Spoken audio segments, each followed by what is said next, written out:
Olha, o tema do vídeo de hoje é a capacidade institucional que o Brasil tem ou não tem de enfrentar essa pressão aí no ambiente externo que veio aí e se iniciou com as tarifas, com o tarifaço do Laranjão. Segura aí.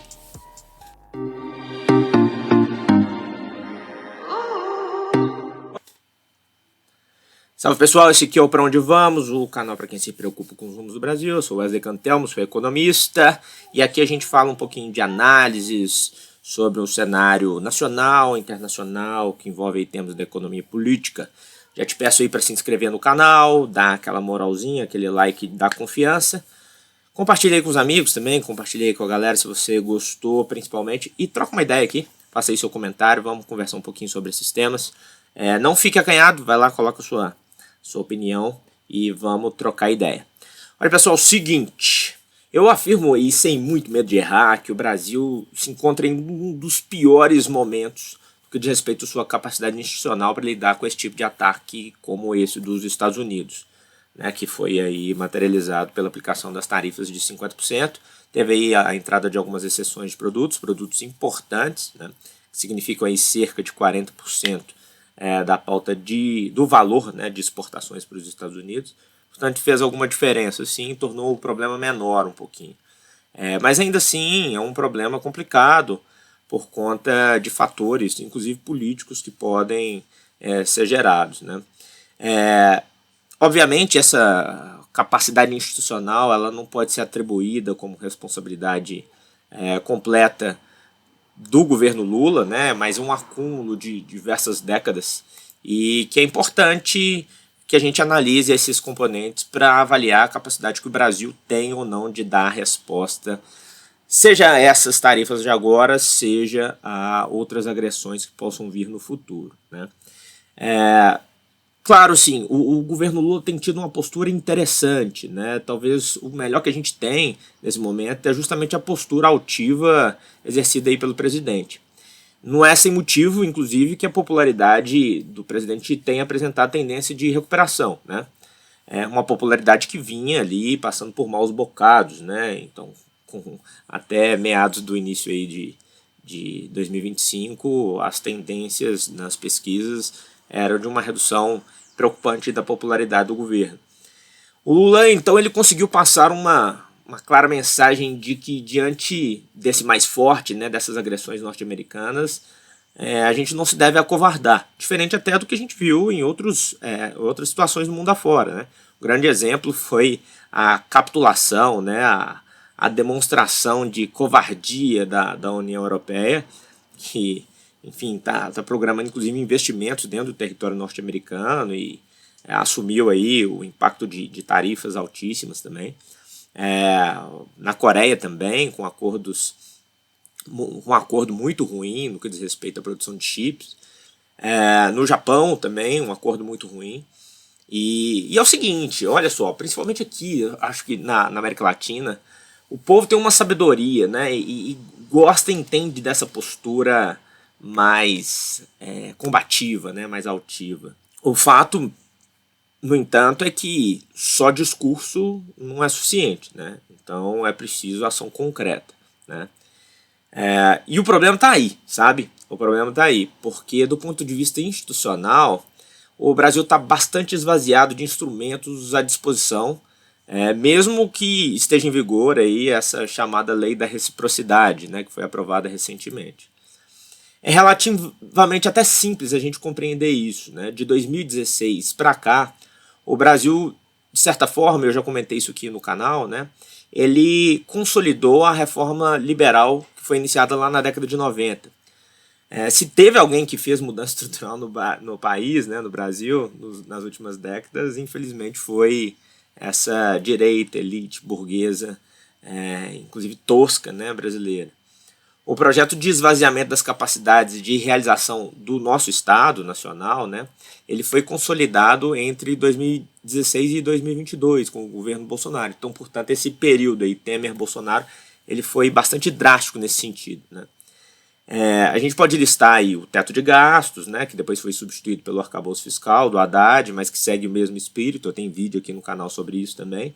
A reforma trabalhista, que precarizou os contratos. tem até hoje uma interpretação de que boa parte desses números supostamente positivos, né, não supostamente, faticamente positivos, do mercado de trabalho brasileiro, dentro deles aí está embutido um efeito da reforma trabalhista, que é a incorporação de contratos mais precários, né? Enfim, uma outra discussão, uma hora eu faço um vídeo sobre isso no canal. A gente pode continuar listando, né? Tem a reforma da Previdência, a lei das estatais, inclusive teve um papel importante, né? Nesse desmonte da capacidade de Estado, porque, dentre outras coisas, foi o que permitiu a venda de empresas subsidiárias das estatais. Um exemplo clássico, a BR Distribuidora, né? Sem que fosse necessário a aprovação específica daquele projeto de venda pelo Congresso Nacional. Então o Congresso Nacional deu uma autorização prévia às estatais para que elas fizessem a venda das suas subsidiárias. Então disso verticalizou, por exemplo, a cadeia da Petrobras, e isso teve efeitos muito danosos para a economia brasileira, né? Mas outras coisas, né, como a autonomia do Banco Central, a privatização da Eletrobras, que é um desastre monumental. Uma hora dessa eu vou fazer um vídeo específico sobre o setor elétrico. Tem muita gente boa comentando que estuda isso, né? Eu tenho acompanhado bastante. Já deixo aqui uma sugestão, né? O canal lá do Instituto de Economia da UFRJ tem um programa específico do Ronaldo Bicalho, que é o Curto Circuito. A Clarice Ferraz também está sempre aí na internet fazendo falas, é uma estudiosa maravilhosa assim, do tema. Então, sobre o setor elétrico, que passa por uma crise enorme, está sinalizando já por uma crise muito grande.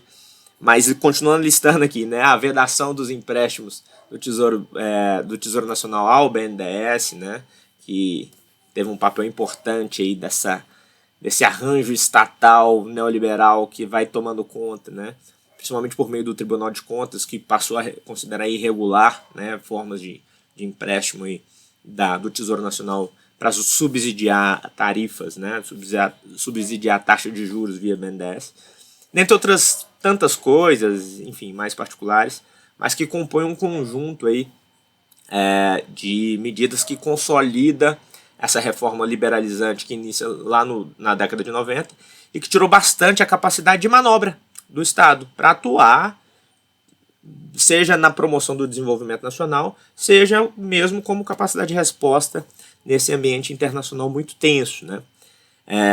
Obviamente tudo isso tomou forma lá na década de 90, a partir principalmente da implementação do tripé macroeconômico, que aí prevê o superávit primário, né, que agora está atrelado também aos gatilhos do arcabouço fiscal, a meta de inflação, que é um negócio completamente irracional e inalcançável hoje em dia, né, uma meta de 3%, que também está relacionado com um gatilho político, a manutenção da taxa de juros extremamente elevada, como a gente está vendo. Então, como fica bastante difícil alcançar o centro da meta, vocês têm sempre uma justificativa de manutenção em patamares bastante elevados da taxa de juros.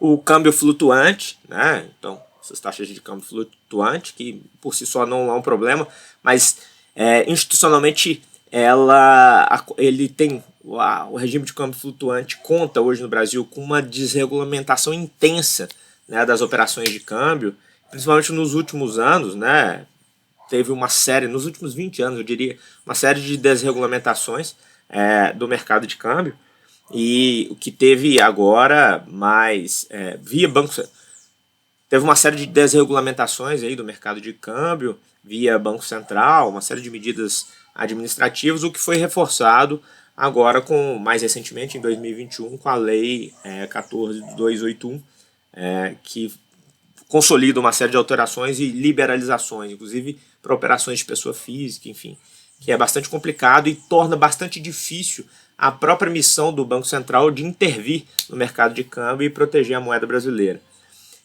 E mais um emaranhado de regras fiscais, enfim, desde a década de 90, regra de ouro, lei de responsabilidade fiscal, depois outras camadas que vieram a se somar nesse conjunto de medidas que, no final das contas, né, elas tiram a capacidade do Estado Nacional de manobrar ou de incentivar o processo de desenvolvimento brasileiro, ou mesmo da proteção em momentos de crise como esse que a gente está vivendo.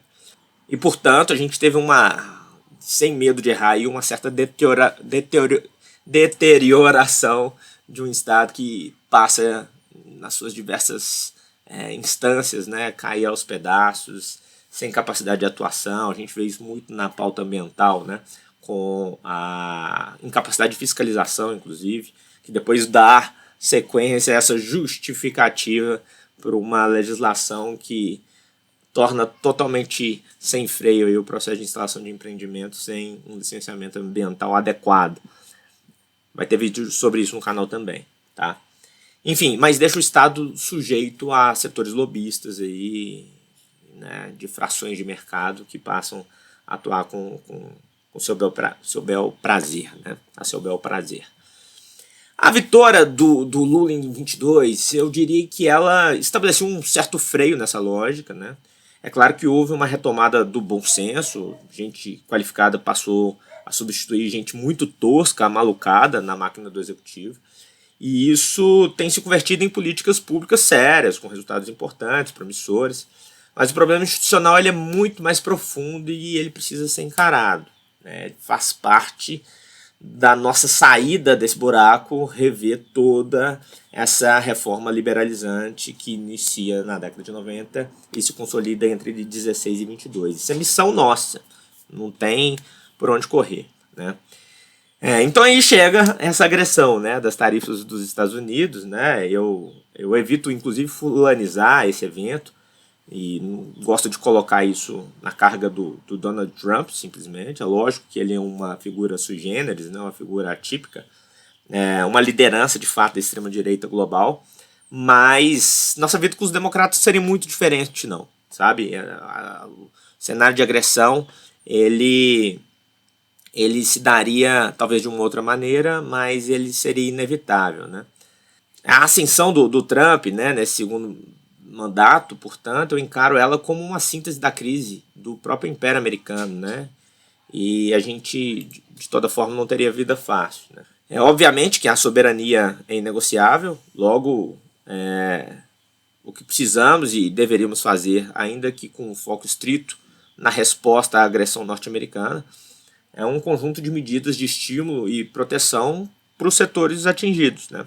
E aí eu estou falando de soluções customizadas, pensando setor a setor, que podem envolver instrumentos como crédito subsidiado, seja para capital de giro, seja para subsídio às exportações, né, para alcance de outros mercados, compras públicas, fundamental, né, e eventualmente até alguma desoneração tributária, obviamente pensada de maneira muito estratégica e com contrapartidas bastante bem demarcadas e definidas, né? E de certa forma foi isso que veio com essa resposta que o governo deu a partir da medida provisória intitulada aí Brasil Soberano, né? As medidas elas vão, no meu entender, numa direção correta, mais ou menos dentro do que já era esperado, considerando aí já também o padrão de atuação política do governo, né? Não veio sem grandes novidades, né? Muito fiel à linha de política fiscal restritiva.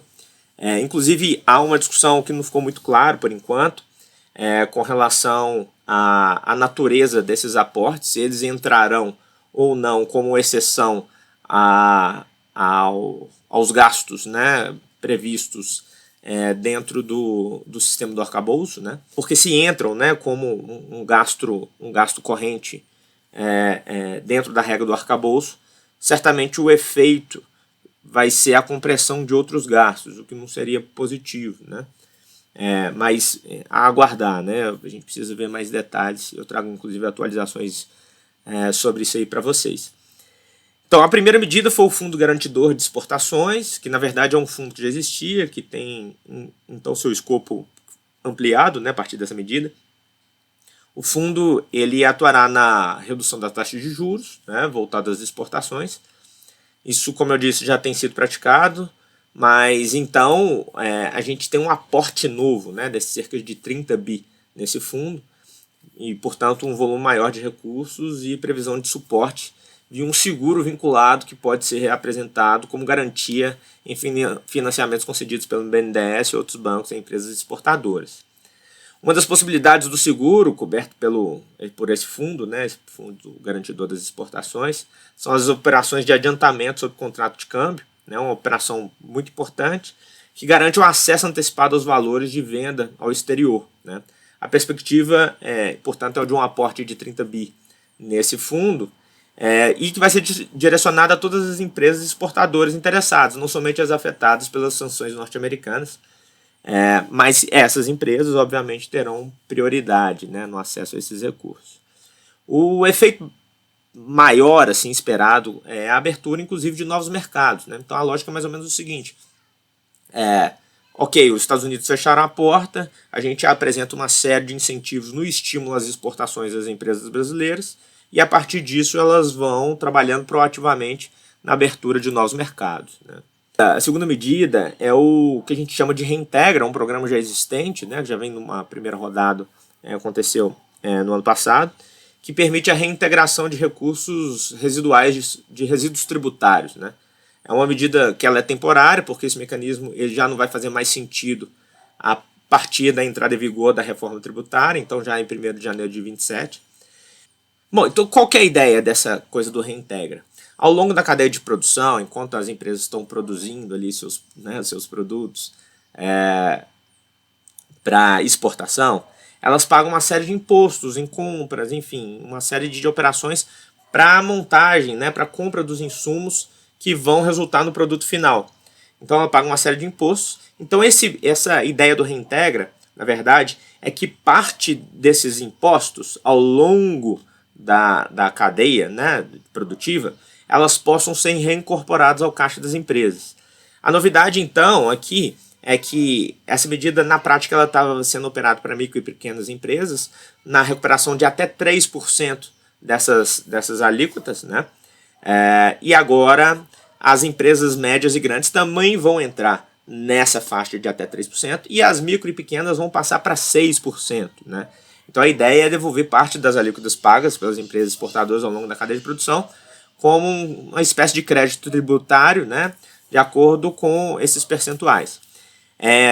Trata-se de uma medida importante, né, que ajuda a equalizar eventuais perdas decorrentes das tarifas e estimula a abertura, né, inclusive também de maneira proativa aí, por parte das empresas, para que elas alcancem novos mercados.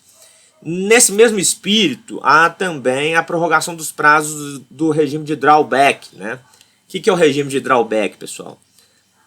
As empresas, elas são isentas de alíquotas de importação de produtos que são insumos do produto final. Na mesma lógica que eu falei ali do Reintegra.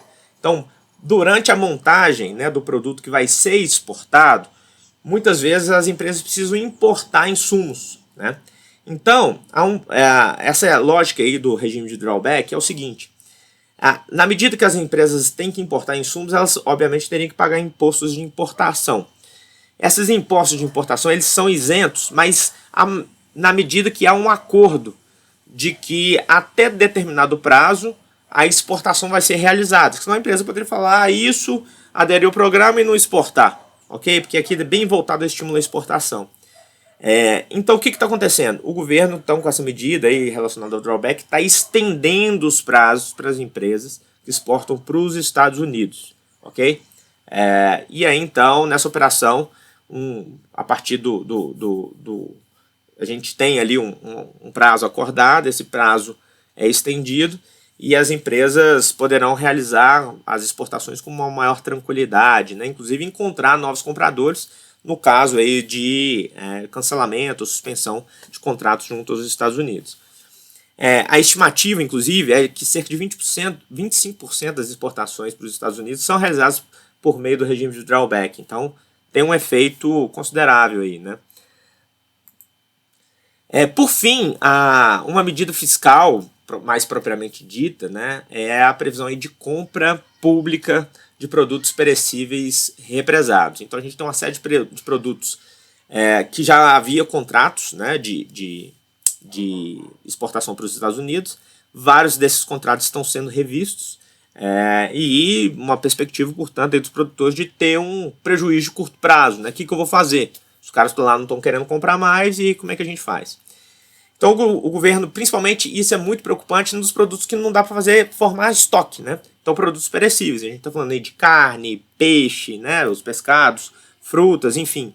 Então a ideia é que o governo passe a comprar né, fazer as compras desses produtos via Programa de Aquisição de Alimentos, o PAA, e também via o Programa Nacional de Alimentação Escolar, o PNAE.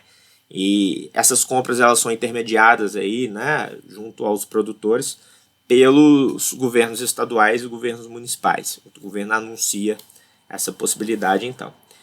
Olha só, são medidas que vão dar fôlego e a gente pode dizer que a possibilidade até de um bom amortecimento aí dessa crise das tarifas propriamente ditas, né?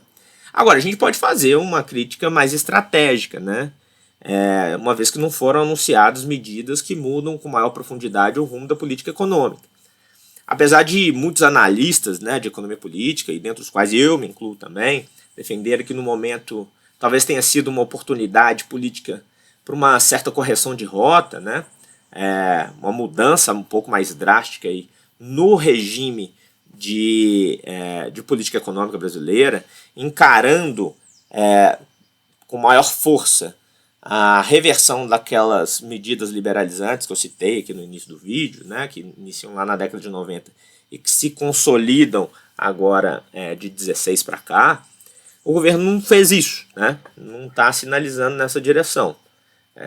Então, apesar de muita gente achar que essa seria uma oportunidade, a gente também não tinha grande expectativa de que o governo iria caminhar nessa rota, né?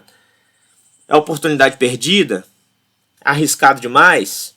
Bom, aí já fica no campo da conjectura, né? Cada um vai construir uma opinião. Eu tendo a achar que, de certa forma, é uma oportunidade perdida, mas abre aí ao debate para a gente fazer uma conversa a respeito, né? Mas para conter o efeito do tarifaço, estrito senso, eu acho que também não seria nenhuma hecatombe econômica, nem nada. Eu acho que está de bom tamanho, tá? Está de bom tamanho, vai amortecer bem, né? Agora, para o nosso caminho de mudança estrutural, de desenvolvimento do país, né? A gente continua sem os instrumentos necessários, né? A gente continua sob a égide, sobre a ordem dessa forte restrição da capacidade de realização do Estado, conforme eu citei no início, né? Agora, tem sinais importantes de que é possível, é necessário uma mobilização para a reorientação da capacidade de Estado e para a consolidação de uma medida, de uma agenda brasileira frente ao restante do mundo, né? Então, acho que o Brasil, com essas iniciativas, demonstram aí, tanto internamente quanto externamente, que é possível manobrar e é possível encarar e é possível construir uma agenda nacional que coloque o desenvolvimento na ordem do dia. Bom, vamos ver.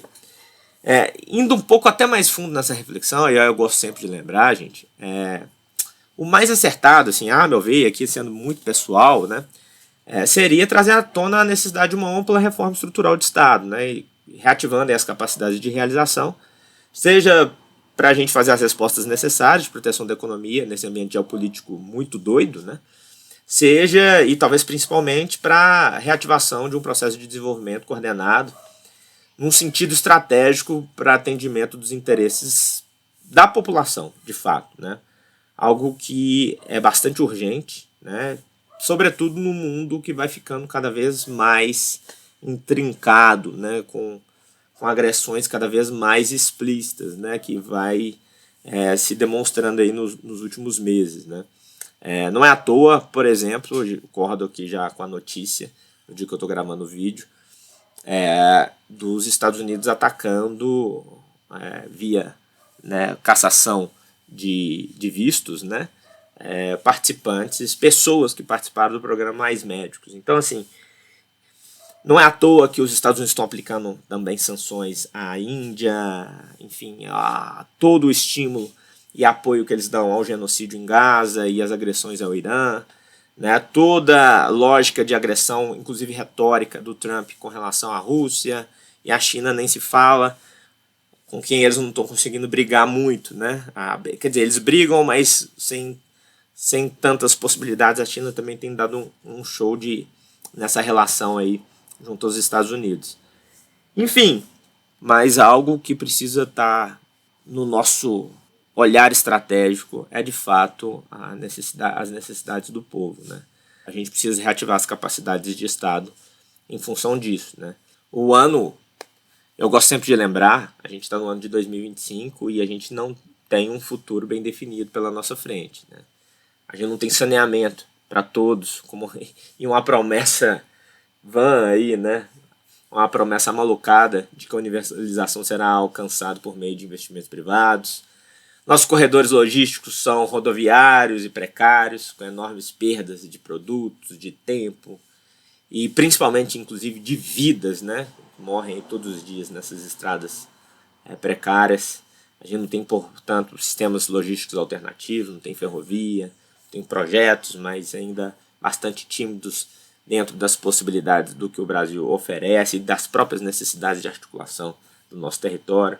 Os nossos jovens estão amargando uma educação capenga, com infraestrutura precária nas escolas, muito atacada por lobistas e sem grandes objetivos pedagógicos.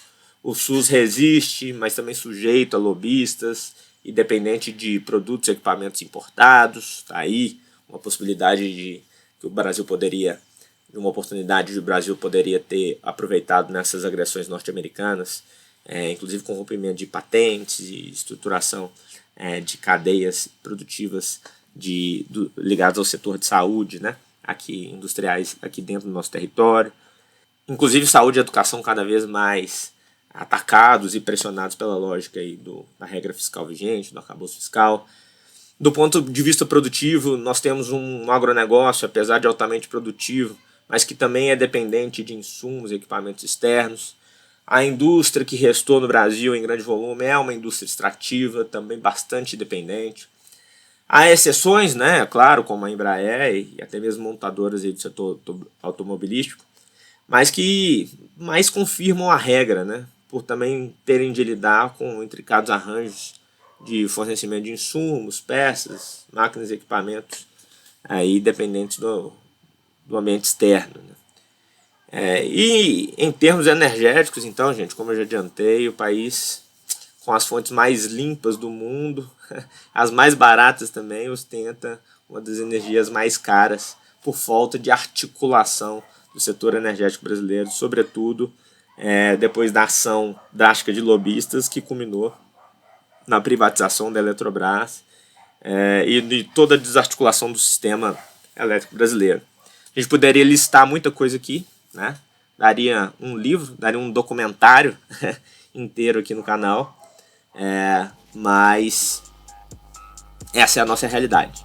Então é importante que estruturalmente a gente fique muito ligado nisso, para que a gente não viva muito em função aí dos efeitos da conjuntura, tá bom? Esse é o recado que eu queria dar. Um beijo, valeu, deixa de curtir aí o vídeo, se inscrever no canal, aquele pai bola todo, valeu!